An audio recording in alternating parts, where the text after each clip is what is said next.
প্রিয় ছাত্রছাত্রীরা, আনফোল্ডিং ফিলোসফির এই পর্বে আমরা পাশ্চাত্য দর্শনের একটি বহু প্রাচীন এবং চিরাচরিত বিষয়, যে বিষয়টা হচ্ছে যে distinction between appearance and reality, অর্থাৎ অবভাস এবং সত্তা। পাশ্চাত্য দর্শনের আলোচনা যখন আমরা একদম প্রাথমিক পর্যায়ে শুরু করি, বা কিছুটা ভারতীয় দর্শনের ক্ষেত্র, এই বাহ্য জগৎ, ইন্দ্রিয় অভিজ্ঞতার জগৎ এবং এই জগতের অন্তরালবর্তী যে সত্তার জগৎ, প্রকৃত সত্তার জগৎ, সেই রকমভাবে এই অ্যাপিয়ারেন্স অ্যান্ড রিয়েলিটির যে পার্থক্য, এটা সম্পর্কে দর্শন চর্চার প্রথম দিন থেকেই আমাদেরকে অবহিত করা হয়। আমরা বস্তুর দুটো দিক সম্পর্কে আমাদের যে দৃষ্টিভঙ্গি, আমাদের যে ভাবনা, অর্থাৎ যেটা আমাদের ইন্দ্রিয় অভিজ্ঞতায় দেখা যায়, যেটা আমাদের ইন্দ্রিয় অভিজ্ঞতায় আমরা যে বস্তুকে পাই বা যে বস্তুময় জগৎকে পাই, তাকে আমরা বলি অ্যাপিয়ারেন্স বা ওয়ার্ল্ড অফ অ্যাপিয়ারেন্স বা অবভাস বা অভিজ্ঞতার জগৎ। অন্যদিকে এই যে বস্তু, যেটাকে আমরা ইন্দ্রিয় অভিজ্ঞতায় পাচ্ছি, আমরা দর্শন চর্চার ক্ষেত্রে মনে করি যে এই বস্তুর পেছনে অন্তরালে একটা ওয়ার্ল্ড অফ রিয়েলিটি রয়েছে। আমরা উদাহরণ দিয়ে এরকমভাবে বলতে পারি যে ম্যান বলতে আমরা যেটা বুঝি ইন্ডিভিজুয়াল ব্যক্তি মানুষ, বহু ব্যক্তি মানুষকে আমরা দেখতে পাচ্ছি, যে কোনো ইন্ডিভিজুয়াল অবজেক্ট সেগুলোকে আমরা দেখতে পাচ্ছি। All these are objects of our experience, এগুলো সবই আমাদের ইন্দ্রিয় অভিজ্ঞতার বিষয়। কিন্তু দর্শনে মনে করা হচ্ছে যে এইগুলো সবই হচ্ছে কি, এগুলো হচ্ছে অবভাস, এগুলো হচ্ছে appearance, these are not real, এগুলো বাস্তব নয়। যেটা বাস্তব রয়েছে সেটা হচ্ছে অন্তরালবর্তী, that cannot be gained through experience, that we cannot get through experience. আমরা ইন্দ্রিয় অভিজ্ঞতার মাধ্যমে সেগুলোকে পাই না। সেগুলো হচ্ছে বৌদ্ধিক জগৎ, সেগুলো ইন্দ্রিয় অভিজ্ঞতার অতিবর্তী জগৎ, যেটা ইন্দ্রিয় অভিজ্ঞতাকে অতিক্রম করে যায়, যেটা হচ্ছে সত্তার জগৎ, যেটা বুদ্ধিগম্য, যেটা বিশুদ্ধ বুদ্ধির বিষয়। এখন এই যে বিষয়, এই যে চর্চা, যে difference between appearance and reality, অবভাস এবং বস্তু সত্তার যে প্রভেদ, এ সম্পর্কে পাশ্চাত্য দর্শনে আমরা একদম প্রাচীনকাল থেকে সে শুরু করে, প্লেটোর সময় থেকে শুরু করে, আমরা বিভিন্ন দার্শনিকের ক্ষেত্রে, আমরা ব্র্যাডলের থেকে শুরু করে আমরা বিভিন্ন দার্শনিকের ক্ষেত্রে এই আলোচনা গুরুত্ব সহকারে আমরা লক্ষ্য করি।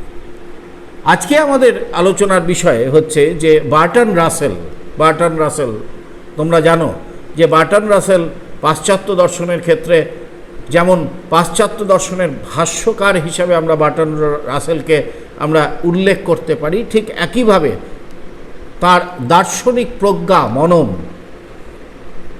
তাকে এক অভিনব দার্শনিক দৃষ্টিভঙ্গি নিয়ে তিনি আমাদের সামনে আবির্ভূত হয়েছেন।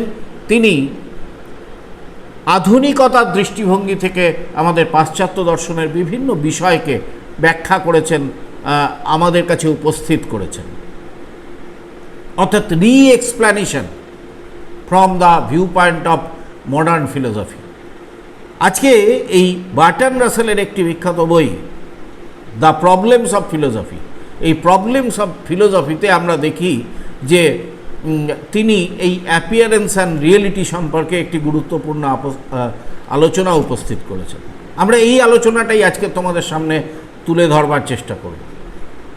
তো আজকে আমাদের topic appearance and reality as discussed by Russell in his book the problems of philosophy.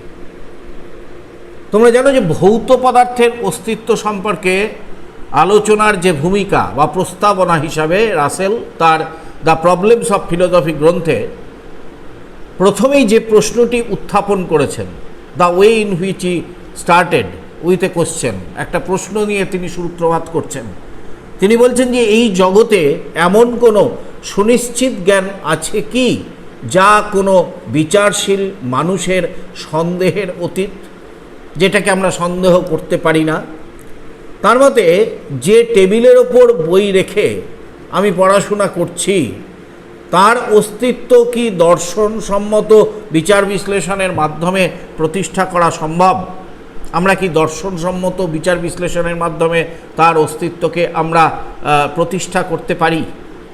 সাধারণ জ্ঞানে, এমনকি বিজ্ঞানেও এই প্রকার বস্তু মন অতিরিক্ত অস্তিত্ব স্বীকার করা হলেও সংশয়বাদীরা ওই স্বীকৃতিকে সঠিক বা সুনিশ্চিত বলে মনে করেন না। তারা কিন্তু দে আর অলওয়েজ ইন ডাউট যে এই বস্তুগুলোর অস্তিত্ব আছে কিনা।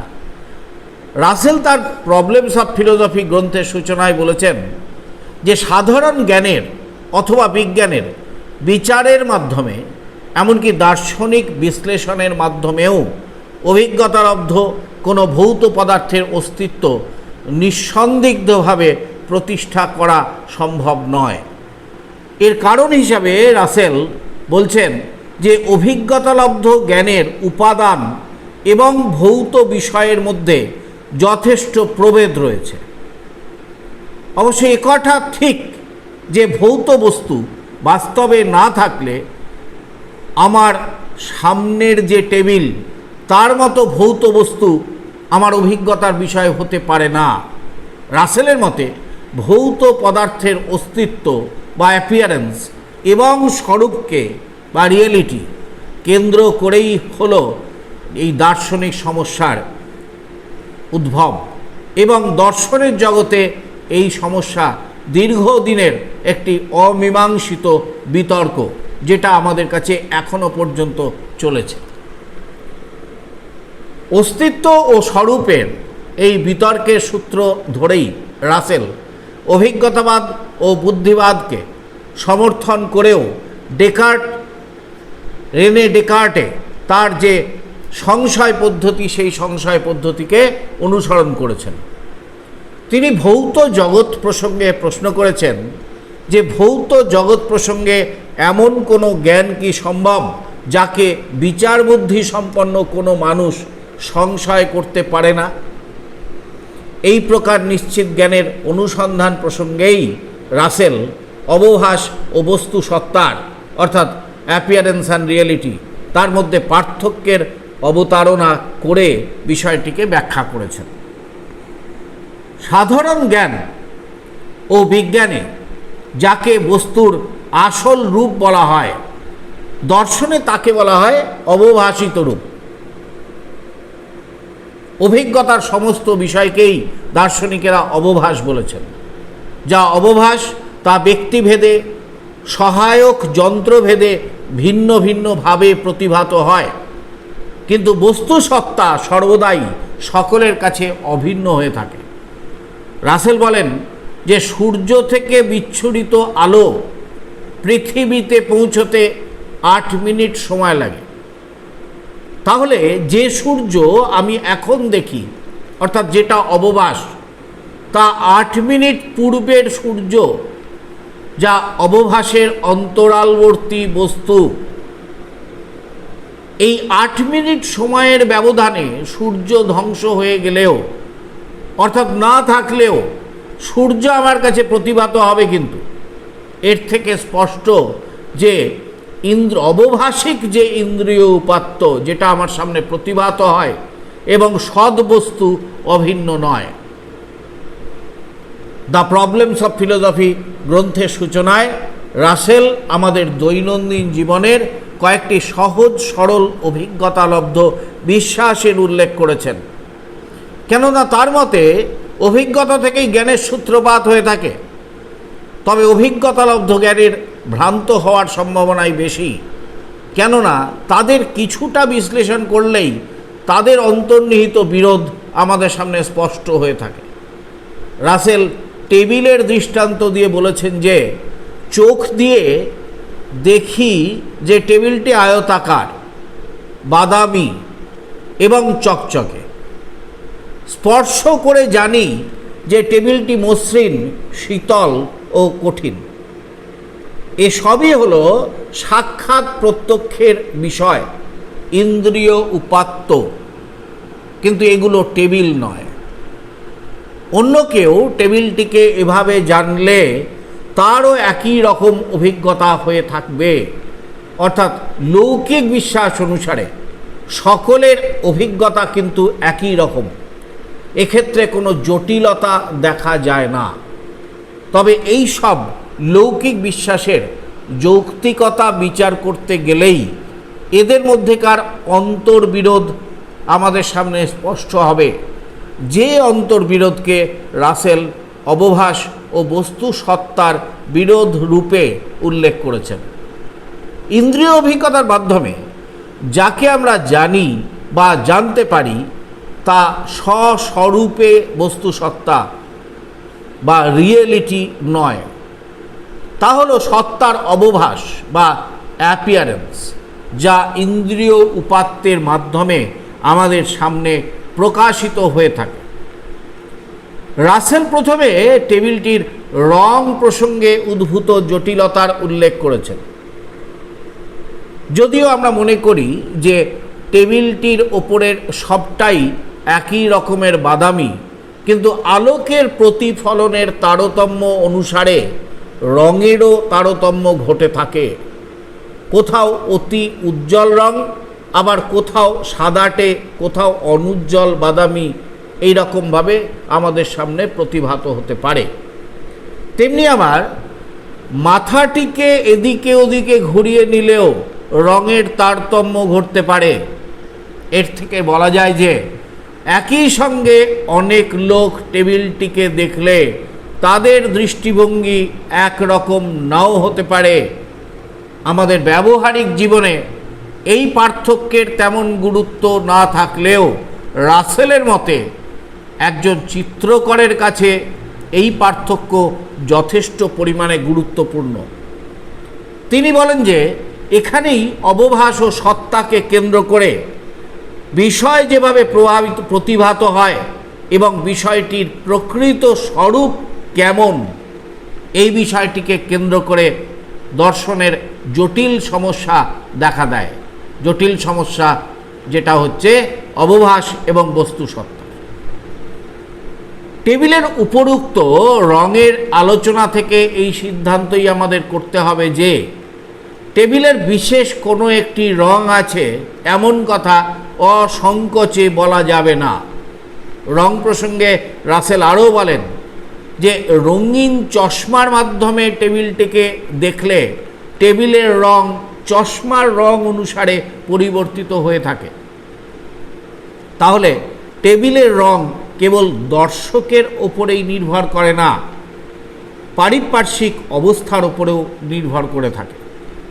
আলোকের তারতম্য, স্থানগত পার্থক্যজনিত দৃষ্টিকোণের পার্থক্য, দূরত্ব ইত্যাদি পারিপার্শ্বিক অবস্থার তারতম্যের জন্য যেসব রঙের তারতম্য ঘটে, সেই সব রঙের কোনো একটিকে টেবিলের রং রূপে গণ্য করা এবং অন্যান্য রঙগুলিকে ভ্রান্ত রূপে বাতিল করার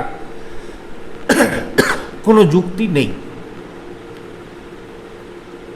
টেবিলের গঠন বা টেক্সচার সম্পর্কেও একই কথা প্রযোজ্য। খালি চোখে টেবিলটিকে মসৃণ দেখালেও অণুবীক্ষণ যন্ত্রের মাধ্যমে টেবিলটিকে উত্তল অবতল সমন্বিত অমসৃণ দেখায়।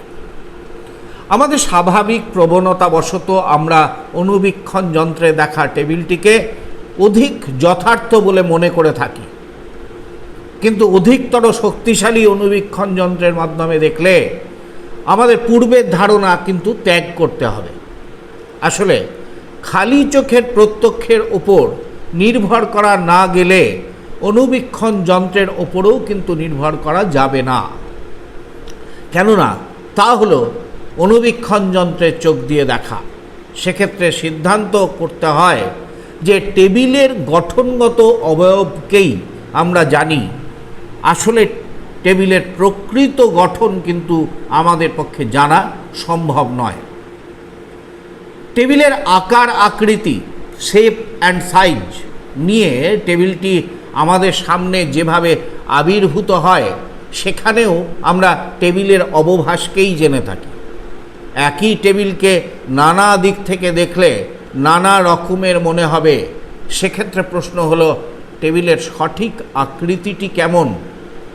বস্তুত এক্ষেত্রেও আমরা বস্তুর আসল আকার আকৃতি জানতে পারি না, জানি তার অবভাস, এবং ওই সব অবভাসিত আকার আকৃতি থেকে আমরা সঠিক আকৃতির একটি ধারণা করার চেষ্টা করি মাত্র, এবং তাতে আমাদের দৈনন্দিন জীবনযাত্রা নির্বাহের ক্ষেত্রে তেমন কোনো অসুবিধার সম্মুখীন হতে হয় না। টেবিলটিকে স্পর্শ করলে আমরা একটা কাঠিন্যের সংবেদন অনুভব করে থাকি, এবং আমরা এটাও অনুভব করি যে চাপ দিলে টেবিলটিকে সেই চাপ সহ্য করতে পারে। অবশ্য ওই স্পর্শ সংবেদনের মাত্রা নির্ভর করে কতটা জোরে এবং কোন অঙ্গের দ্বারা চাপ দিচ্ছি তার ওপর। অবশ্য এর ভিন্নতার জন্য টেবিলের নিজস্ব কোনো গুণ ধর্ম প্রকাশিত হয় না। এক্ষেত্রে কেবল এটুকু মাত্র স্বীকার করা যেতে পারে যে ওই সব চাপ সংবেদন কোনো কিছুর প্রতীক বা চিহ্ন বা সাইন, যা আমাদের সংবেদনের কারণ হয়ে থাকে, কিন্তু যার স্বরূপ অবভাসিত স্পর্শ অনুভবের মাধ্যমে প্রকাশিত হয় না। বাস্তবে টেবিল বলে যদি কিছু থাকে, তাহলে দেখে বা স্পর্শ করে বা শব্দ শুনে যাকে আমরা জানি বা জানতে পারি তা কিন্তু টেবিল নয়। তা হলো আমাদের প্রত্যক্ষ অভিজ্ঞতার বিষয়, বর্ণ, শব্দ, কাঠিন্য ইত্যাদি কতগুলি গুণ ধর্ম, যাদের রাসেল ইন্দ্রিয় উপাত্ত বা সেন্স ডেটা বলেছেন। টেবিল কিন্তু এই একটি গুণ বা এদের সমষ্টি নয়। বর্ণ, শব্দ, কাঠিন্য ইত্যাদি গুণগুলি ব্যক্তি সাপেক্ষ বা প্রাইভেট, রাসেলের ভাষায় প্রাইভেট, ও পারিপার্শ্বিক অবস্থা অনুসারে সেগুলি পরিবর্তনশীল। কিন্তু ভৌত পদার্থ রূপে টেবিল কিন্তু ব্যক্তি নিরপেক্ষ বা পাবলিক এবং স্থিতিশীল। সুতরাং আমাদের প্রত্যক্ষ অভিজ্ঞতার বিষয় ইন্দ্রিয় উপাত্ত এবং প্রকৃত বস্তু তারা কিন্তু এক নয়। প্রথমটি হলো বস্তুর অবভাস এবং দ্বিতীয়টি হলো বস্তুর প্রকৃত সত্তা। প্রথমটি হলো অ্যাপিয়ারেন্স আর দ্বিতীয়টি হলো রিয়েলিটি। এইভাবে রাসেল তার দ্য প্রবলেমস অফ ফিলোসফি গ্রন্থে অবভাস এবং বস্তু সত্তার সম্পর্কে আলোচনা তার নিজস্ব দৃষ্টিভঙ্গি থেকে উপস্থিত করেছেন। তোমাদের সুবিধার জন্য রাসেলের দ্য প্রবলেমস অফ ফিলোসফি গ্রন্থকে অনুসরণ করে এই বিষয়ের আলোচনা উপস্থিত করা হলো। আশা করি তোমাদের এটি কাজে লাগবে। আজকের মতো রাসেলের দ্য প্রবলেমস অফ ফিলোসফি গ্রন্থের অ্যাপিয়ারেন্স অ্যান্ড রিয়েলিটি সম্পর্কে যে আলোচনা, সেই আলোচনা আমরা এখানেই শেষ করছি। আনফোল্ডিং ফিলোসফিতে প্রচারিত যে ভিডিওগুলো তোমাদের জন্য করা হচ্ছে, সেগুলো তোমরা বেশি বেশি করে তোমাদের বন্ধুদের মধ্যে শেয়ার করো, লাইক করো, এবং এর যে কমেন্ট বক্স তাতে লিখে জানাও যে তোমরা আর কোন কোন বিষয়ে এপিসোড আপলোড করলে তোমাদের পক্ষে সুবিধা হবে। আজকের মতো আমরা আলোচনা এখানেই শেষ করছি।